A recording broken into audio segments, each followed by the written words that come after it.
क्या हाल है जी?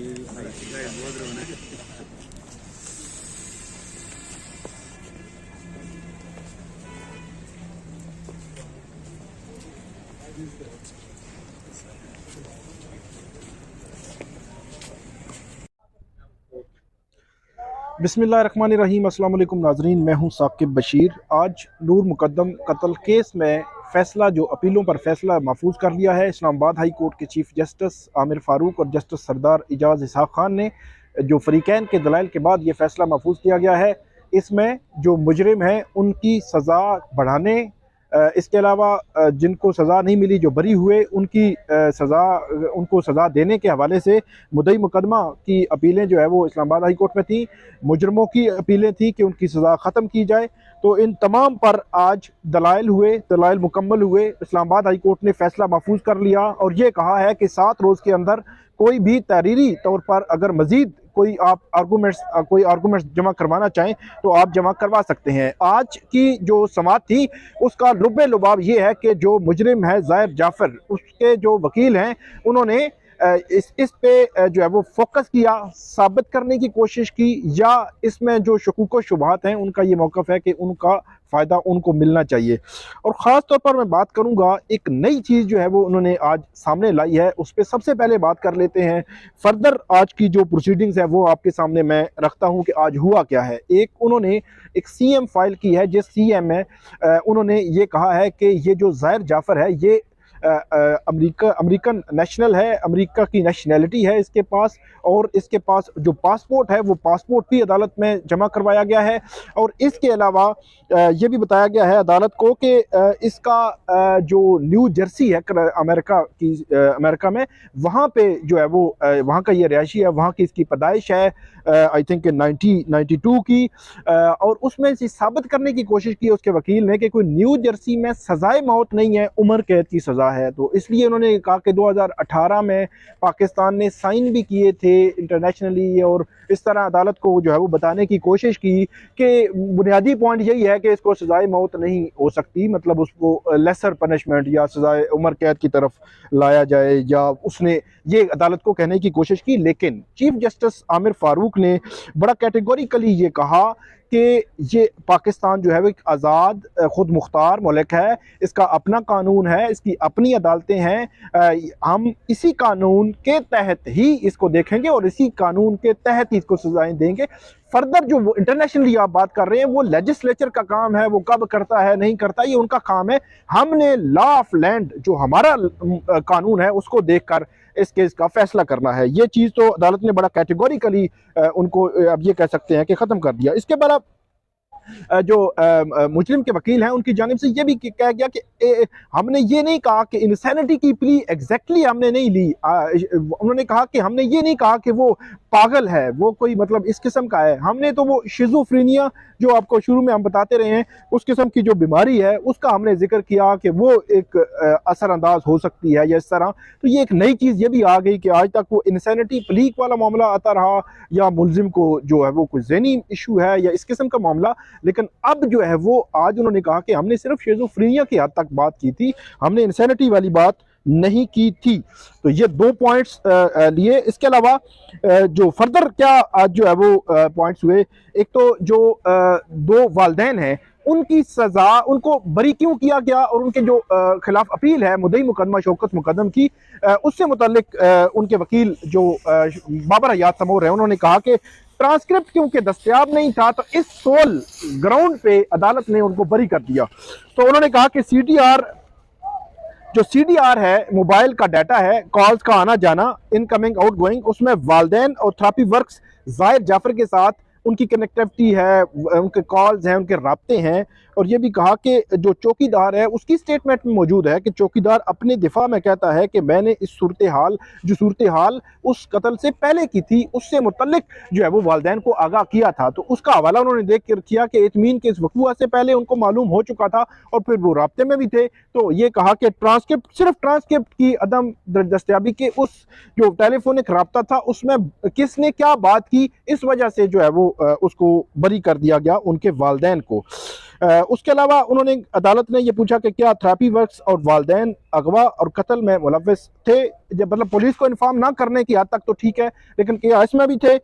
अगर थेरेपी वर्क्स को गवाह जो है वो बनाते तो शायद वो प्रोसिक्यूशन के साथ ज्यादा ताउन करते, ये कहना था अदालत के रिमार्क्स थे।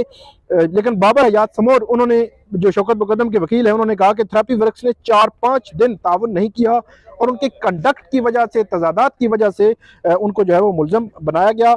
लेकिन जो इसके अलावा डीवीआर में जो 2 लोग नज़र आ रहे हैं वो वही हैं, ये अदालत ने उनसे पूछा कि वही हैं, मतलब ये है कि मकतूला और जो इसमें ज़ाहिर जाफ़र है। यहाँ पर उस्मान खोसा जो वकील हैं मुजरिम के, उसने कहा कि मैं कभी दोनों को नहीं मिला, ना देखा है, मुझे जो है वो उनके हवाले से नहीं पता।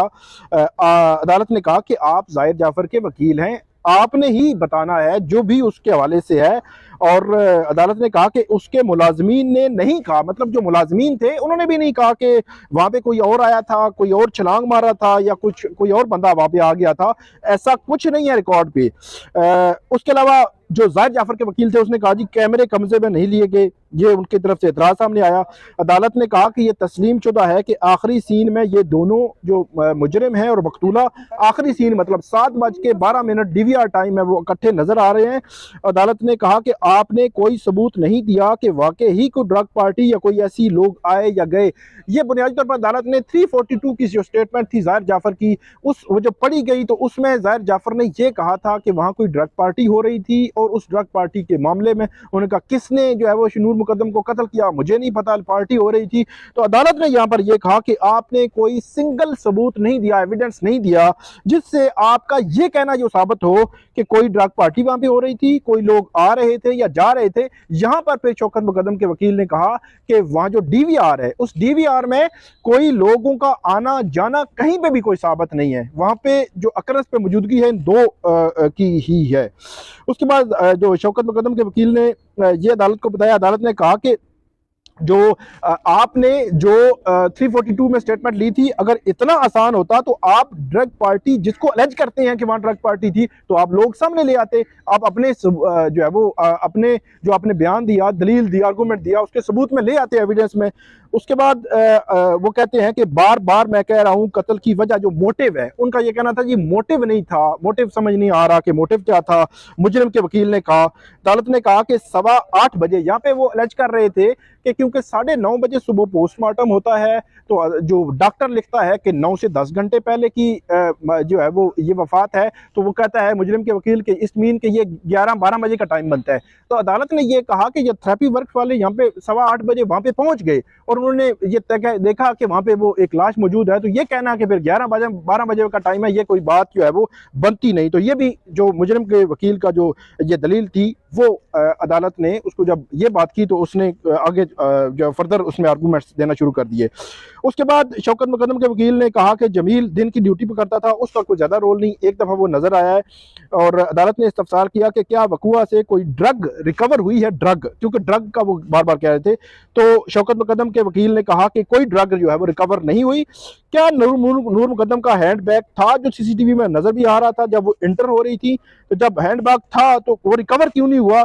तो वकील जो शौकत मुकद्दम थे उन्होंने कहा कि ये प्रोसिक्यूशन बता सकती है कि क्यों वो रिकवर नहीं हुआ। उसके बाद अदालत ने पूछा कि कोई ड्रग टेस्ट करवाया गया, विक्टिम का ड्रग टेस्ट। उन्होंने कहा कि टॉक्सिकोलॉजी एक रिपोर्ट जो है वो रिकॉर्ड पे लगी है, वो रिपोर्ट अदालत ने पढ़ी और उसके बाद अदालत ने कहा बुनियादी रिपोर्ट यही है कि ड्रग का कोई इस्तेमाल नहीं था। वो रिपोर्ट का जो फाइंडिंग थी, कंक्लूजन था, वो यही था कि इसका ड्रग का कोई इस्तेमाल नहीं था।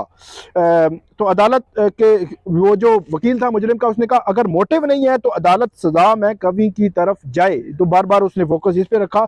और उसके बाद न्यू जर्सी और अमेरिकन का हवाला दिया उसने ये भी कहा कि प्रोसिक्यूशन साबित नहीं कर सकी तो शक का फ़ायदा मुझे मिलना चाहिए।